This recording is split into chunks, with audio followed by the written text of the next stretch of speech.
Kita akan segera memulai acara, dan acara ini juga disiarkan melalui live streaming.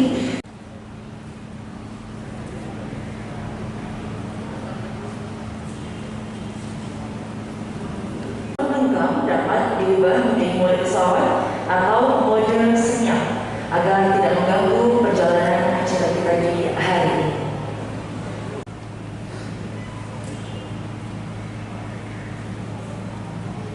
Baik, dari tim streaming bisa dilihat. Narasumber kita bahwa seluruh peserta yang mengikuti gerakan literasi sejuta pemirsa hari ini telah, semua peserta telah melakukan tes rapid antigen sebelum lengah atau sebelum menghadiri acara ini. Tidak diperkenankan melepas masker kecuali untuk menikmati hidangan atau snack yang telah disajikan. Mungkin akan outfit dalam mejanya, dan juga silakan mengajukan pertanyaan tanpa membuka masker. Tidak diperkenankan membuka masker kecuali pada saat Anda menikmati santap makan.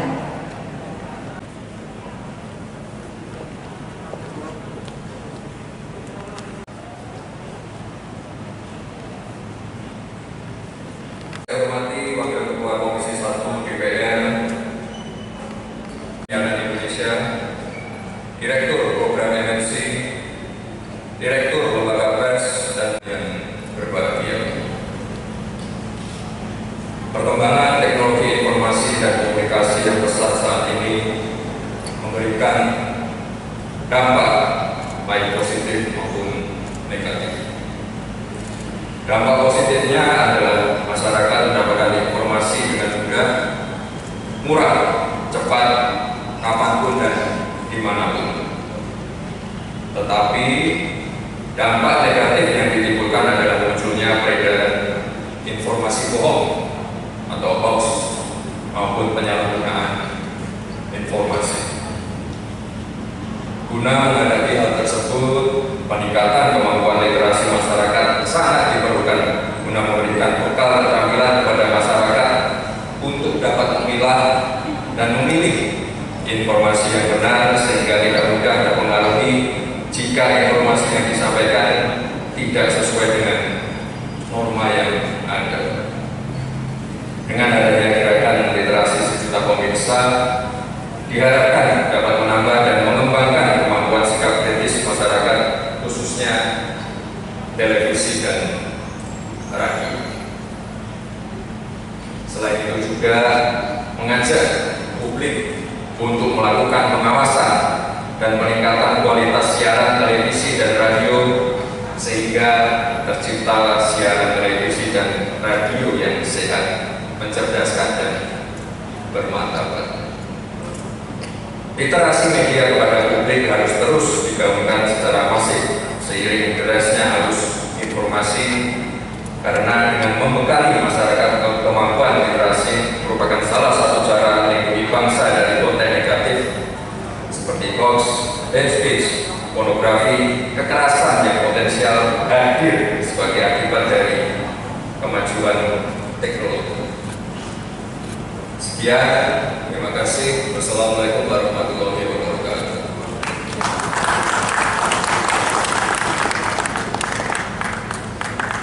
Demikianlah tadi sambutan dan juga Ketua KPI Pusat. Kepada yang kami hormati Bapak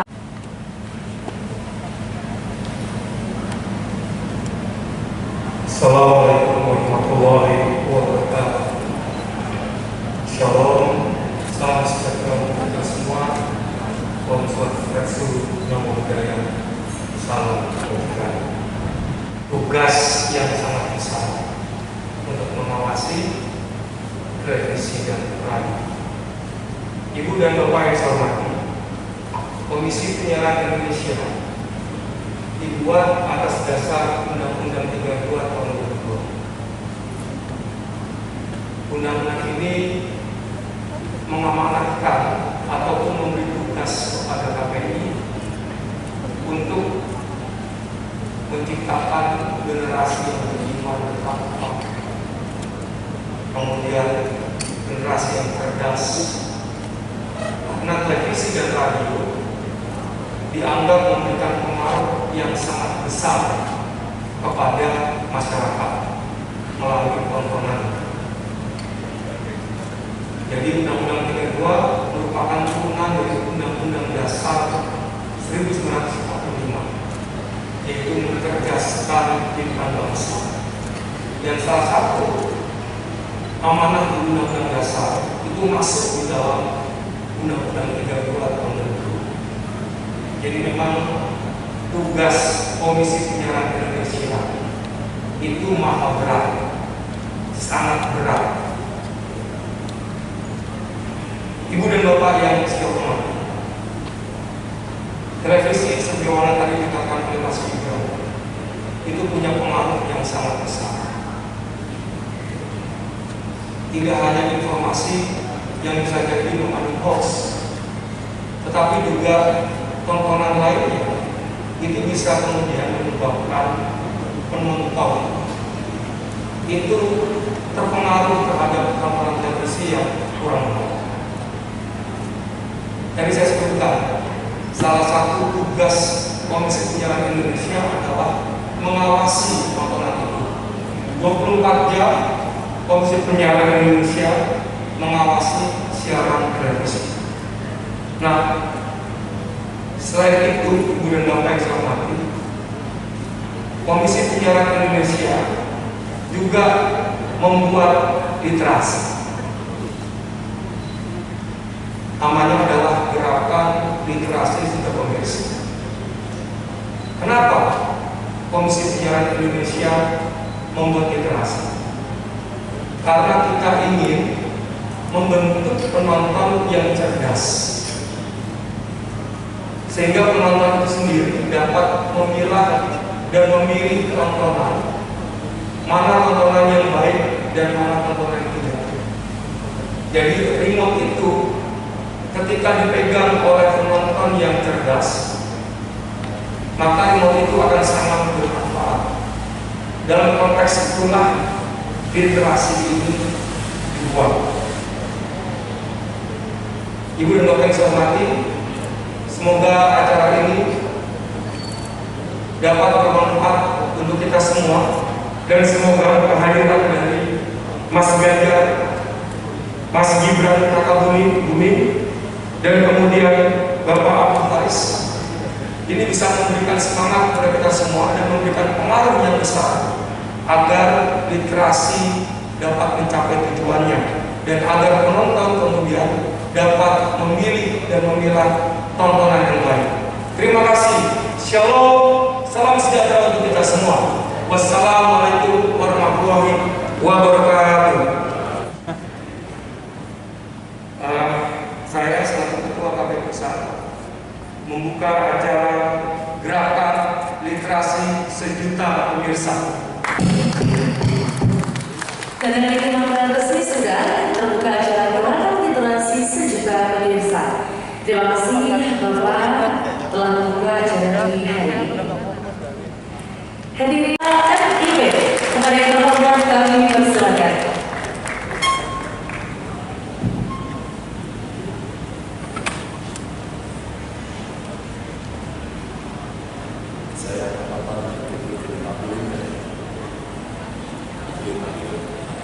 Baik, boleh dikasih suara.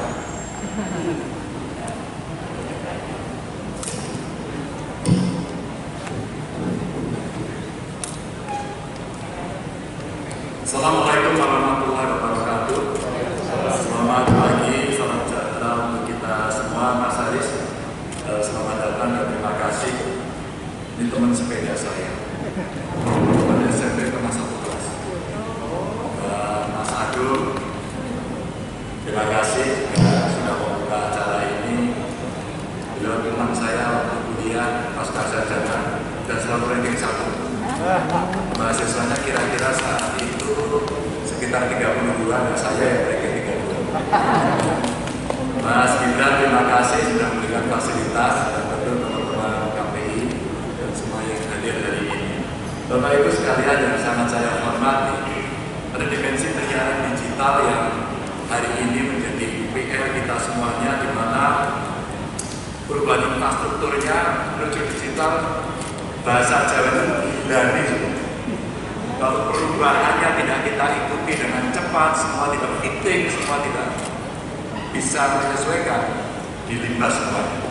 Pasti akan dilimbas semuanya. Dan ini tentu diikuti oleh berkembangnya media sosial. Next slide bisa. Kalau kita melihat dari perkembangan yang sangat luar biasa, sekarang individu pun bisa membuat atau menyaingi ini. Kalau Bapak Ibu lihat ini, kita melihat konsumsi media kita di masyarakat Jakarta itu masih nonton televisi. Meskipun saya lihat juga ya rata-rata yang lebih muda usianya setidaknya dari saya gitu, mereka sudah nggak menonton TV, semua sudah lihat di gadgetnya masing-masing dan itu begitu cepatnya.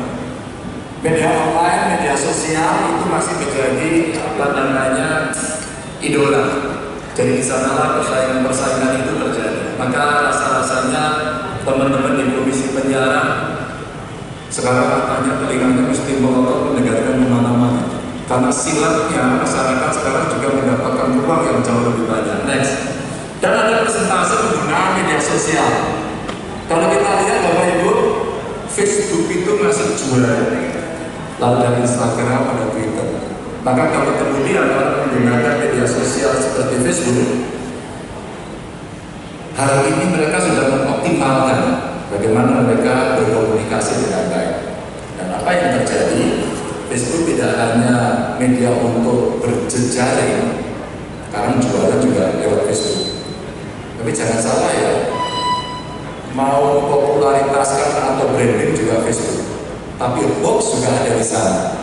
Dan sekarang bergeser, ada kesempatan orang menggunakan media sosial yang lain. Mungkin hari ini yang paling laris kayaknya TikTok ya.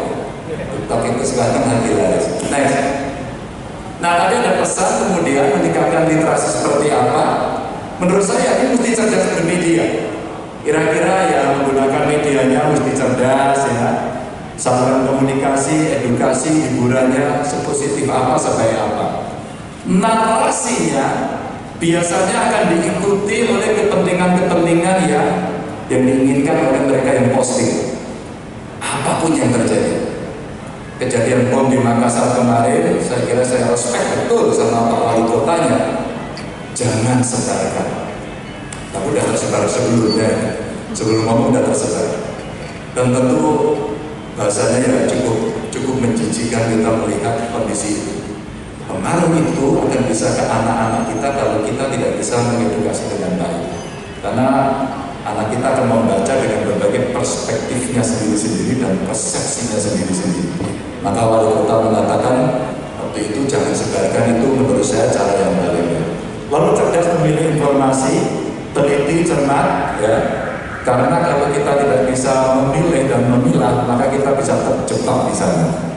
Ini media yang hari ini sangat terbuka dan orang secara pribadi bisa masuk, maka tarik ulur kepentingan saling tekan di dalamnya dengan terjadi hampir tiap hari. Dan cerdas menyebarkan informasi. Kalau hari ini kita ingin mengedukasi anak-anak bangsa, membentuk karakter, ya, membangun nilai-nilai kemanusiaan, tapi narasi kita mungsuhan terus ya nggak bisa. Saya berkomunikasi dengan banyak lembaga, maka yang ngurusi anak-anak, ngurusi perempuan, ngurusi buruh, atau barangkali dari BPIP. Pada saat ngobrol-ngobrol dengan saya, nggak bisa kita bercerita dengan narasi yang berat-berat untuk konteks sekarang. Maka kamu menolong orang dengan nyebrangin orang ke jalan, menurut saya sudah tindakan kemanusiaan yang adil dan beradab dengan praktek. Kamu membantu tetanggamu yang harus menjaga tetangga di Jawa Tengah ada Joko Tonggo, itu sudah cukup bisa membantu. Memberikan toleransi ketika orang dengan atribut baju keagamaan, saya melihat foto yang bagus, pakai baju adat dari Bali dan Hindu, seperti itu, terus kemudian menuangkan tempat duduk. Oh, itu betapa indahnya. Seorang suster dengan perempuan berhijab, gandengan tangan dengan wajah ceria. Gambar berbicara dengan sangat baik.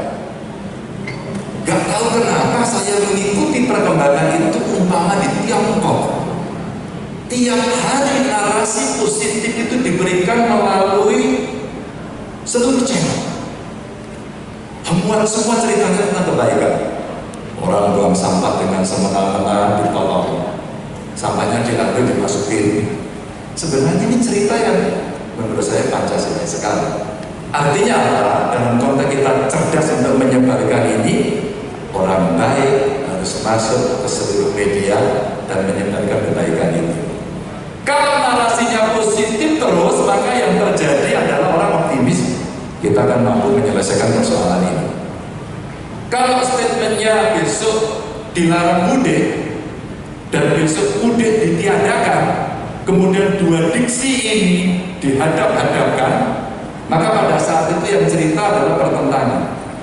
Tapi kalau kemudian narasinya kita harus membangun kebersamaan, berapa saudara kita sudah meninggal, berapa guru kita, romo kiai kita yang sudah meninggal, apakah kita ikhlas?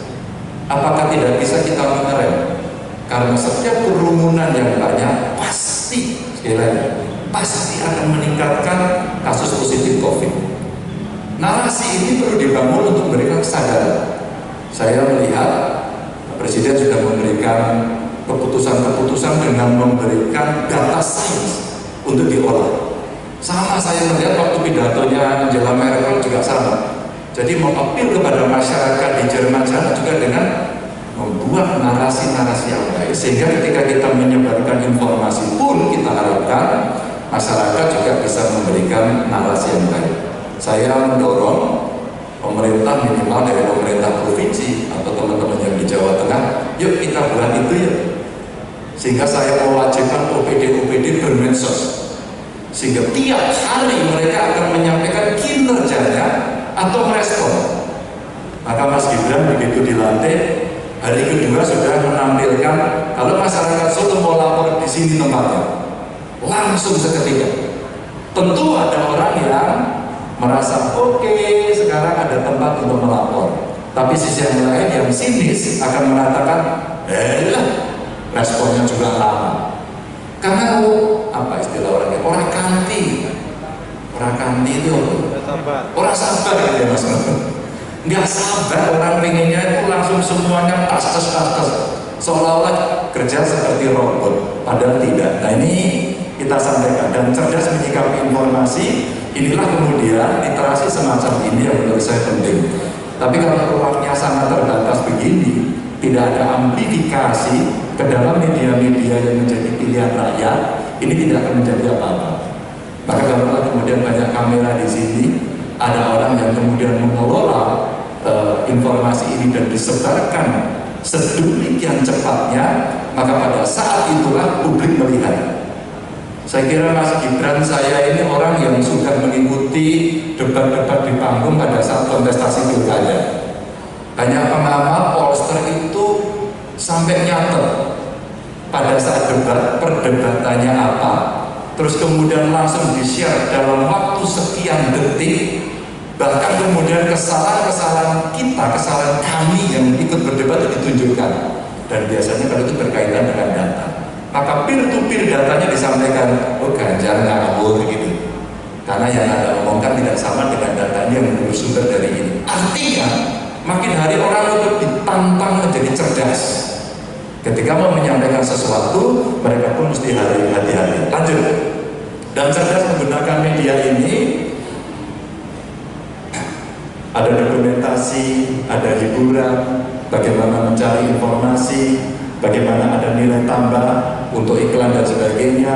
Terus kemudian ada kepentingan lain yang positif, pembelajaran, ekspresi macam-macam itu diberikan. Dan hari ini berapa sih anak-anak muda kita, yang tua juga sih, yang membuat aplikasi-aplikasi. Karena biasanya mereka itu yang mengerti suasana kebatinan anak-anak sekarang, sehingga mereka akan bisa menyampaikan dengan tepat. Ya kalau kita ngomong umpama orang tua, ayo sekarang kita nguri-nguri kabudayan, terus mau coba. Anak sekarang nggak bisa. Bapaknya ditanya ngerti BTS nggak? Ngerti Luna nggak? Ini nggak ngerti K-pop gitu. Maka kemudian nggak bisa nyambung. Tapi ketika itu diaransemen secara bersama-sama, umpama web engineer membuat lagu judulnya Lati, dan Lati tidak banyak orang tahu kecuali dia orang Jawa atau dia mengerti bahasa. Dan kemudian dikombinasikan antara syair berbahasa Inggris dengan syair berbahasa Jawa, dan akhirnya orang bertanya-tanya, Lati itu apa? Anjining diri ana sing jroning Lati, apa artinya? Mencari-cari, oh ternyata berbahasa Jawa. Maka kemudian kombinasi-kombinasi itu bisa membridging situasi, sehingga kemudian kepentingan-kepentingan lain yang bisa diekspresikan itu membawa nilai-nilai yang kita miliki. Dan tentu komunikasi antar pengguna ini banyak hal yang kita dapatkan. Dan Ibu, wah, ruangnya sudah mulai makin jembar. Pada saat melihat, saya tidak pernah tahu. Bapak Ibu, saya mau cerita ya. Tidak urut kacang, tapi melompat-lompat. Saya meyakini ya, ini bermigrasi, shifting ke digital, maka mulai pelan-pelan followers lebih pelakuran. Bener kan? Pelakuran paling berapa sih? Dalam arti memberikan informasi yang lebih banyak, sehingga tidak lagi kawan-kawan